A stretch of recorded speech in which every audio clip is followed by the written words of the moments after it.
Hi, I'm Stephanie. I'm Leon. And we're going to talk about technology and gaming and other things today.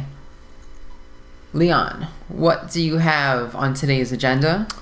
Well, today was the big day of the Big Apple press conference in San Francisco. Oh, the Apple announcement? The big Apple event. The big announcement. So we had new iMacs, we had new MacBook Pros, and we had the unveiling of the long-rumored iPad mini. So what they did today was update their whole lineup, basically, with the exception of the poor, lonely Power Mac and the Apple TV. Right. They've, more or less updated all their line. Not too impressive, but, still pretty nice nonetheless. Right, yeah. I was a little surprised by the iPad 4th gen refresh. It's only been 6 months since the last new iPad, so I guess this is like a midterm sort of update. Directly replaces the existing new iPad or iPad 3rd gen. It's a little surprising. If you are in the market for an iPad for Christmas, it seems like a pretty good option. It has the new A6 dual-core chip, or is it quad-core? Yeah, it was dual-core CPU and quad-core on the graphics. We also had the iPad mini. That was like kind of the start of the show, right? That was the start. That's what everyone was waiting for. I noticed, I don't know, I almost felt like the crowd wasn't... let me point out that this is the first time in 2 years, I think, Apple streamed the event. So it was a big event for them. Yeah, I was surprised to see that. Yeah, I was pretty surprised. I think it was last minute because I just heard about it yesterday. I guess it's been a long time in coming, or a long time speculated on. People were expecting maybe a new tablet to compete, from Apple with all the other alternatives, and in the smaller form factor size. I think it's a good size, personally. 7.9 inch is what they ultimately unveiled, compared to the 9.7 that we have on the current iPad. So that makes it a little more portable, a little easier to use with one hand. You can hold it more like an e-reader type of device. Yeah, that's what I found. The one, like, I thought for a while, all right, so if you have an iPod Touch and you have an iPad already, what's really the need for the iPad mini, right, which is kind of, sandwiched in between. So one of the things was they pointed out during the event was that you can hold it basically one-handed, and it's more meant as kind of like a giant-sized iPhone 5, but not really. The other differences that you saw in the presentation is when they compared using apps on the iPad versus competitors' solutions. They pointed out that that the iPad is a distinct platform, so you're going to get a different layout and a different presentation from a screen that's that size compared to, as you said, like compared to an iPod Touch or an iPhone. Apps are going to format differently because there are iPhone and iPod apps and there are iPad apps, right? So you're going to get a different kind of layout, a different style to the screen. It's going to be more open, or it's going to be more information displayed at the same time. Compared to Android devices, which a lot of times these apps don't have awareness that they're running on a larger screen or a tablet as compared to a phone. They're kind of all over the map in terms of presentation. It also lets them offer a tablet at a lower price, and that was probably another factor in wanting to come out with the mini. So they're talking $329 to start, and that's for the base iPad mini. Right, 16 gig. So that's 16 gig. Wi-Fi only. Wi-Fi only. Right. Now it does have like Bluetooth 4. Like the stats are almost like the iPad. The new iPad, right? Which was really like the iPad 2 Plus, kind of. Right. It has the A5 processor, I believe. Yeah. So I guess if we want to run down some of the features, they mentioned that they did upgrade the FaceTime cameras as well as the iSight camera. A lot of these things come out soon, so November 2nd. November 2nd is the ship date for North America and other territories, and then it'll expand beyond that as well. Cool. So now you're in the market for some kind of new device. It doesn't have to be an iDevice, even though you are an iPad 1 owner. Right. What do you think? Because now you're like kind of the target audience for this, since you're in the market for one. For me, like reading comics is a big thing on a tablet. I really I think it's an application that really lends itself to the tablet because you're holding it in your hand and you're flipping through pages the same way you would a book. But with I think comic art looks great on an iPad screen. It's backlit and colorful and it looks really nice. But my gripe with using the iPad was always the size and the weight of carrying it around. It was great to use around the house. If I'm in the living room and I want to relax and read a comic, it's very easy. Weight or size is not a concern, and actually having a nice big screen to look at is great. But on the go, I think it's a little more cumbersome, and I feel the weight more. And I'd like something that's smaller that I can just use wherever I am. So that's why I was looking at maybe some smaller Android tablets as an alternative. Not only because they're smaller, but because the screen density was a little higher on some of these, like for example the Galaxy Nexus, the Nexus 7 tablet from Google. It's got a 1280 by 800 display, so it's a little higher resolution than the 1024 by 768 resolution of the iPad, of the original iPad anyway. This is pre-Retina. So those were kind of the things that were kind of tempting me there. So naturally, if I want to use it at home, I would probably prefer the Retina display of the iPad 3rd gen or 4th gen. But that's kind of my concern there. Those are the things that I'm looking at.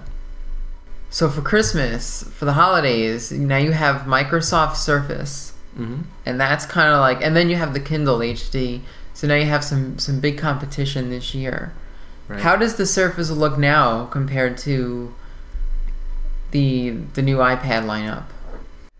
Their big problem, I guess, coming out of the gate as a new product is how many apps can they offer to compete with the existing tablets out there. I think they claim to have 6,000 apps ready for launch, which might sound like a lot, but you got to remember that the iPad, I think iPad specific apps they mentioned today was up to 275,000 plus. Yes, they did.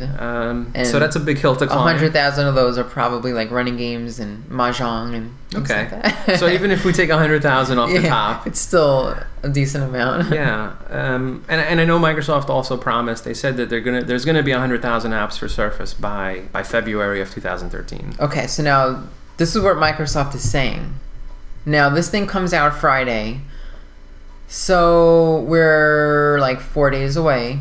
And I decided to do a Google check to see what apps could we look forward to if we pre-ordered this Surface. And just being like dumb consumer, I could not find any information on any type of apps that will be released for Windows RT. And by calling it Windows RT, you're calling attention to the fact that it's not regular Windows that we run on our computers or our PCs or that everybody might be familiar with. It's going to be a Windows that's specifically tailored for a portable tablet. So it's not going to run any of your old Windows apps. It's going to be only the new apps that are made for it.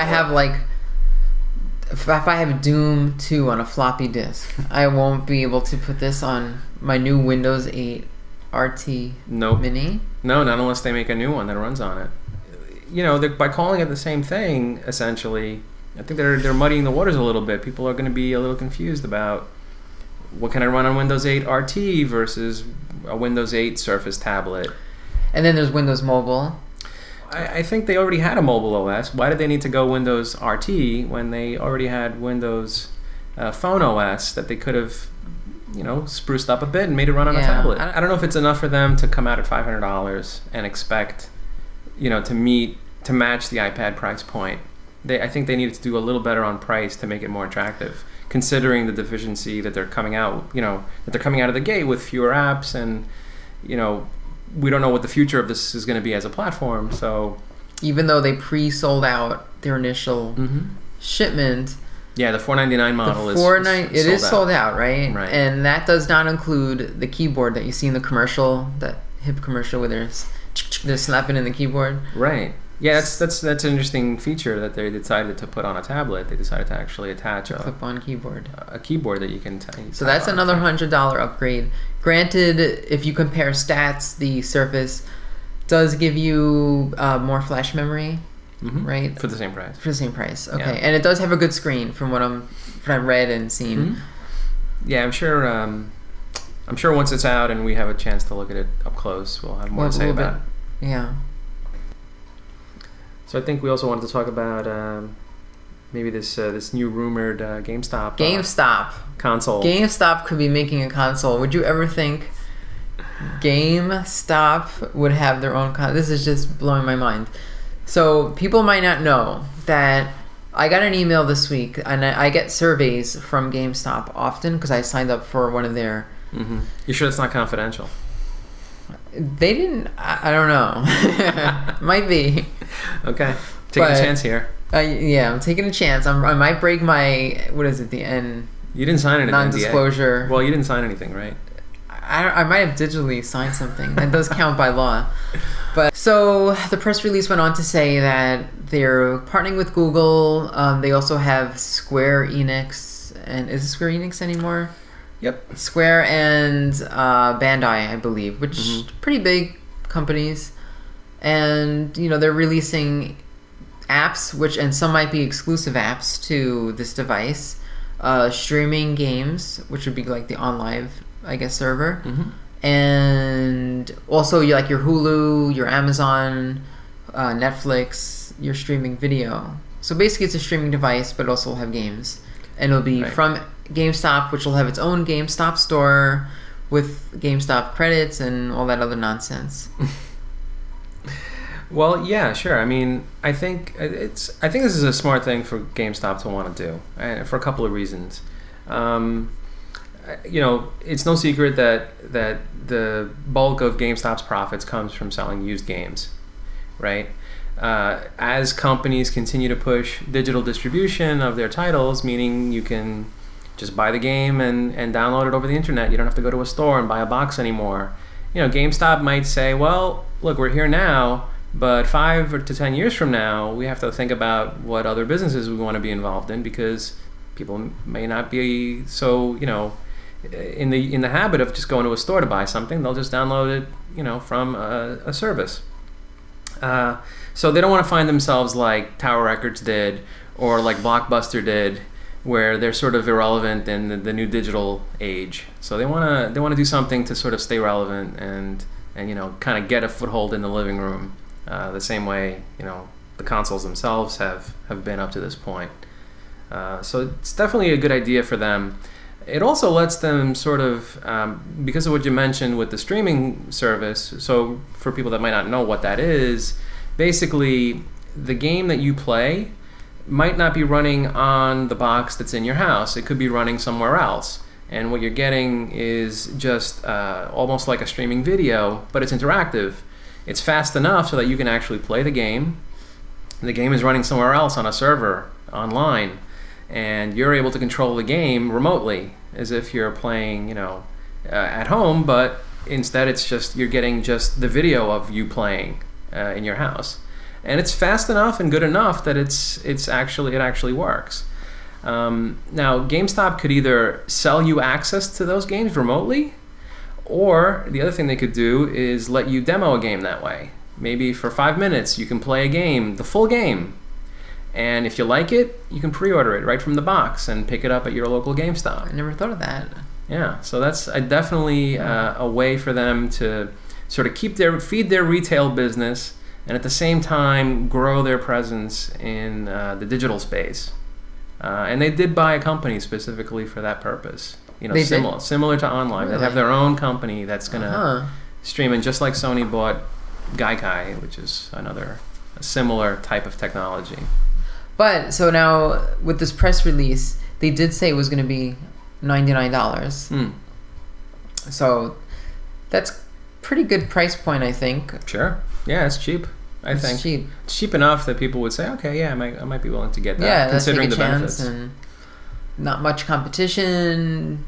Right. You know, it'll work with your Android games. Well, that's the other thing. It's an Android device in the heart of it, which means it can run some some games natively directly on the Android OS, and there's thousands of games already in the Android marketplace. So compared to the Ouya, which is open source and hacker friendly, it'll be kind of like corporate versus the little guy. Potentially, yeah. I mean, we don't know to what degree GameStop might try to lock it down so that the only things you can do with it are what it provides through its official front end. But, you know, I'm sure people will be enterprising enough to find their way around that. Like when you buy a game, you can earn a certain amount of points, or you power up points. They still do that reward system. Right. You can trade those in for games. That's a pretty good idea on their part. So I think the advantage, if it's point for point the same between the two boxes, I think GameStop might have an advantage. I think so too, just because of the name behind it. Right. And we don't even know if Ouya will be sold in the stores, or right now it's just Kickstarter, and you can probably pre-order it on their website maybe. So we'll see. I think that's a pretty smart move on GameStop's part, especially if they can beat everyone else to it. Well, I think you had a sort of a question burning, a burning question that causes you to asking the question. Oh yeah, I'm going to be asking the question now. Okay.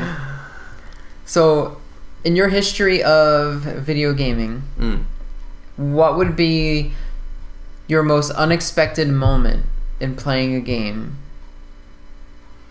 Or I mean, it could be. I don't like to be too literal with it, but what would be a point in the game where you said to yourself, like, "Whoa, I did not expect that to happen." Yeah. I've got one. I mean, I'm sure you had one in mind too, since you brought up the question. I have a lot. Yeah. But for me, the biggest one was and keep in mind, this is spoilery, right? Because we're asking about an unexpected thing that could happen in a game that you weren't expecting to happen. So by discussing this, that's true. We're revealing a mystery, right? Okay. So hopefully no one has a problem with that. If you do, you're gonna have to fast forward. But for me, playing the Ultima series on my Atari 800 was my first taste of RPG. Lord British? Yeah, in Lord British's realms. Playing Ultima 2 and then playing Ultima 3.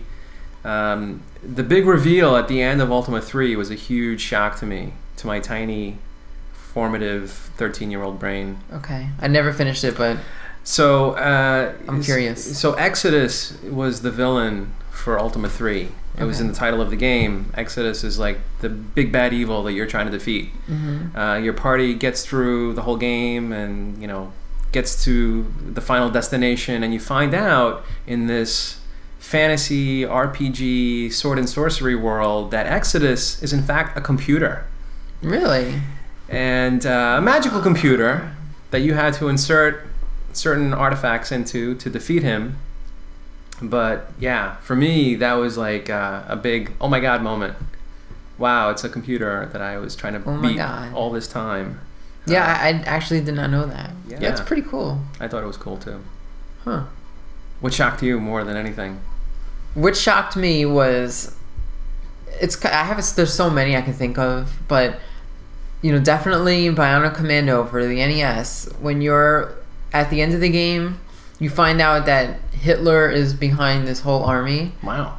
Well, I don't know if they don't call him Hitler. I think they edit that out for the American one, maybe. They call him Hilter? They call it, Hilton. So, but it is a guy with, you know, Hitler's type of outfit, and he has a little mustache. And when you destroy the ship, his face just blows up, and like they graphically show it. Wow. And I was kind of shocked back then. I was a little bit younger, and you know, they don't usually show blood and guts on a system, and it's like 3 frames of animation, but still, I mean, you can Google the image. I'm sure it's on there, and it's, you know, his face blowing apart. There's a game called PO'd for the 3. I played it on the 3DO, but I think it was on PlayStation 1. I remember that game, sure. And there was one scene where you're in. For anyone who doesn't know, PO'd is like a first-person perspective shoot 'em up. I think with the difference with that was that it was up and down. It was like an XYZ access kind of first person. So you go into this one room, and it's all like a meat locker, and there's all like slabs of beef hanging from hooks. And then if you do wander around and look around, you'll see Elvis hanging off one of the meat hooks. And I always thought, I mean, it obviously was kind of like a little hidden Easter egg thing, but that was really unexpected for me. I was one of those, you know. Yeah, the game had a bit of a trying to pass itself off with like kind of like a sick sense of humor type of style. So sure, that made sense. That kind of caught me off guard a little bit. I didn't expect that. A little shocking. You know, I just thought of another shocking moment in the game. Now that we're talking about this, do tell. Metal Gear Solid on PlayStation 1. Did you ever play it? I didn't get that far. Okay, I played it briefly. There's the boss, and I can't think of the name now, but he's the guy who's like the fetish guy, and he's got like the latex on. And he's got like the gas mask. Is that Psycho Mantis? Yes, that's it, Psycho Mantis. Okay. How do you know that? It's they made an action figure out of it. So they did, yeah, they did. So of course I knew I was aware of it that way. So there's one scene where you fight him, and he's the boss in one of the levels, and he says he has like this power to control your mind and all this stuff, and it's really cool because the way he'll start naming games that you've played before. Mm-hmm. And the first time I played this, I didn't read any spoilers or anything, and I'm like, whoa, like how did he know that I was playing, you know, what, Power Moves Wrestling or something like really obscure? It wasn't even like a common game by Konami or something that you would think like, oh yeah, you know, it's just another Konami game. But he was naming like specific games. So then, you know, I did a little research, and you find out that boss would read the memory card that's in the machine, and it would know the games that you had saved on the memory card, and that's how it would get information from.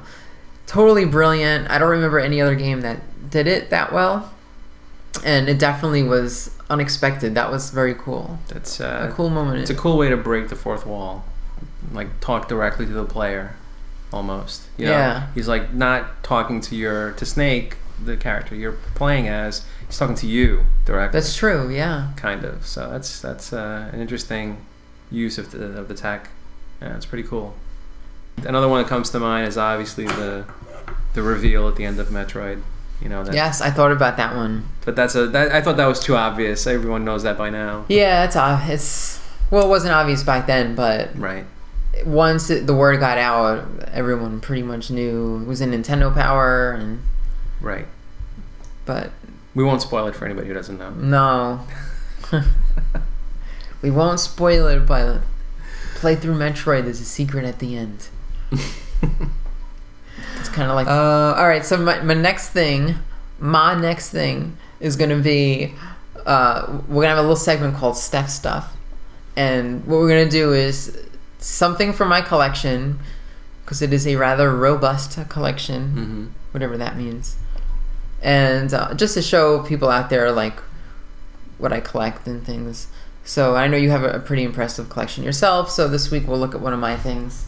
And today we're going to take a look at, this is the Vic Viper from the Gradius series, or Life Force. I think this was Life Force because this was one of the options, or it might even been in part 3, I don't know. But it's a little like model kit that came in a blind box, and for people who don't know what a blind box is, it's basically a little cardboard box. You don't know what's inside, but it could be possibly one of several options depending on what the toy was. In this case, it was spaceships from shoot 'em ups. So they had like the R-Type ship, you could have this ship, a few others I don't remember. But I wanted this one. I took a chance. I bought one box, and I struck gold because perfect. I love this ship. You got to be in it to win it. It's one of my you do. It's one of my favorites, and it's really neat. It wasn't released in America. These usually import Japanese products, but it's pretty well made. It looks really awesome, and it's not often you see toys based on shoot 'em ups. Yeah, definitely neat. Seeing like a solid representation of something that you've only played in a game. It's always cool to experience it like that. Adds a little more depth to the game, I think. does. And it's a good little conversation piece. Okay, so we'll end this off with something else new. It's called the Ask Bit Review. And so we're going to review something today. Do you want to talk about Resident Evil? Retribution?